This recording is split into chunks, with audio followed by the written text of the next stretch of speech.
Hello everyone, today is June 25th, 2010, and this is Global Government News. Welcome, I am Darko, and in this video I'll be covering the escalating conflict with Iran. This first article will be one of three articles that I'll be covering, and this one is from Israel Today, and this was posted yesterday, June 24th, 2010.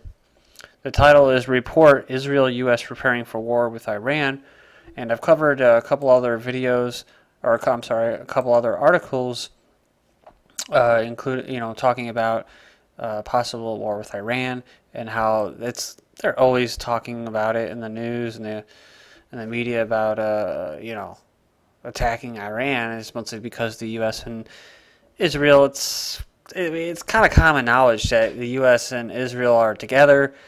They may not be, whatever you call it, lock, stock, or in step with each other completely, but for the most part, their little agendas, as far as the Western establishment go, are in sync. So, with that being said, it's always on the table, and whenever there's an opportunity, these two countries, Iran and Israel, are going to go at it. And honestly, I don't know if Iran is just acting on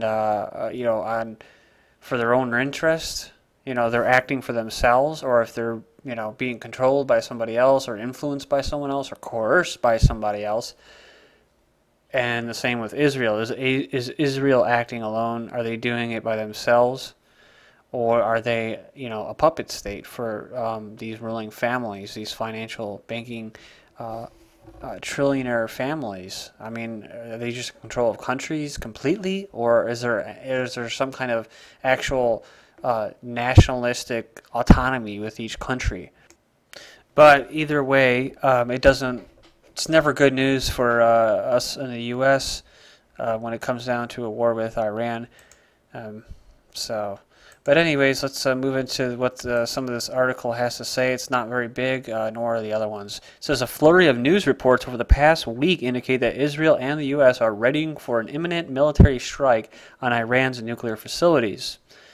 And that is accurate based off, limited, scholarly research that I've done. I basically did, besides all the projects that I was assigned, or assignments and that, the voluntary research that I did with a professor was about Iran, and it was about the U.S. and Israel wanting to strike Iran's nuclear facilities. And that's what they said based off Seymour Hersh's extensive research. That guy is the Iran connoisseur, and he knows how it's going to go when it goes. But of course, none of anybody in journalism or the media or news commentary really knows when it's going to happen. But they do understand that it's going to be more of an air campaign than it is a ground campaign. That they're going to try to take out or demonize or do whatever they can to take out the Iranian Revolutionary Guard, the Islamic Revolutionary Guard, or there's different names for it, but they're kind of their elite military, kind of compared to like our Marine Corps, I guess you could say, for Iran. And of course, within the last year and a half, 2 years, you had Hillary Clinton. I think even as a Secretary of State, after Obama or Barry Santori was elected, she was out there saying that Iran's army, the elite guard, are a terrorist group. So they tried that. That didn't work.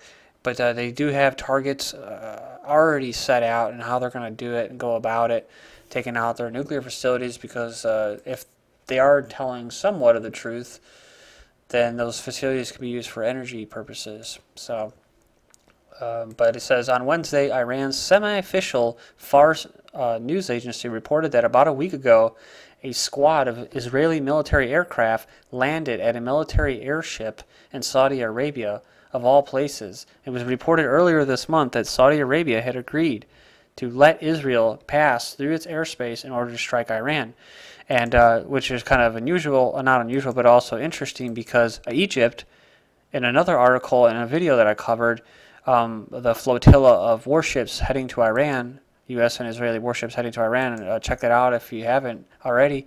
But yeah, it was these ships were given granted access through the Mediterranean and that, and going through. I believe I'm just getting more familiar with this area. There's the Red Sea and all that, but basically they were allowed to pass near Egypt, and in order to go to the Gulf, the Persian Gulf, for Iran. So it's different countries are just, and we already know that Saudi Arabia is a pro-West country. So, and Egypt is kind of, I don't want to say that they are, but for whatever reason, it's in their best interest to not stop Israel or Iran or U.S. when they come by your doorstep. You just let them go. Otherwise, you're on Iran's side. The Israeli aircraft reportedly landed at the Tabuk in northwest Saudi Arabia, which, according to the report, will act as a central base of operations for the Israeli air campaign against Iran. Wow, and they're talking about this as if it's really going to happen. So, Saudi Arabia will be the central base of operations for the Israeli air campaign. And, of course, you have U.S. ships in the Gulf and airships, so you got that going on. Fars cited a local Saudi resident who said Israeli presence and cooperation between the ruling local Saudi prince and Jewish state was the talk of the town. Saudi Arabia does not have formal relations with Israel and publicly refers to the Jewish state as an enemy. And that's probably because they're trying to appease the people that they're ruling over, right? Because it's a predominantly Muslim country. And even though the leaders and the sheiks, whatever, they're all basically working for the United States or Israel, but their interests in that power group of the Western power group, they are aligned with for whatever reasons, for political, social reasons, economic reasons, they are. At the same time, Iran's press TV reported that a very large contingent of U.S. ground forces had massed in neighboring Azerbaijan. I don't pronounce that right, but the independent Azerbaijani news website trying to confirm the report. So get this, guys. At the same time, I'm going to reread this. Iran's press TV reported that a very large contingent of U.S. ground troops had massed in neighboring Azerbaijan. So let's check out where.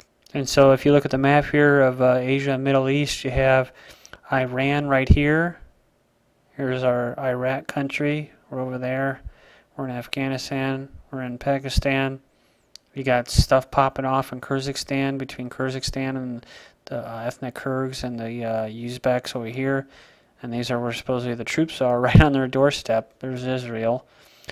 Syria is the next target after Iran for the Western establishment. So here's where the Israeli air base is over here, and then you have all these U.S. Aircraft carriers coming through the Red Sea, like I said, and over here towards the Persian Gulf. What's interesting too to note is that I've done a video where I was documenting all the different world navies that were over in the Gulf of Aden area over here, all in the name of the big bad Somali pirates. But it's not really for that. It's either for some kind of stargate or underground magnetic anomaly that's going on in the sea floor over in this area, which has to do with time travel. Someone didn't know what it was about, but that's what it's about.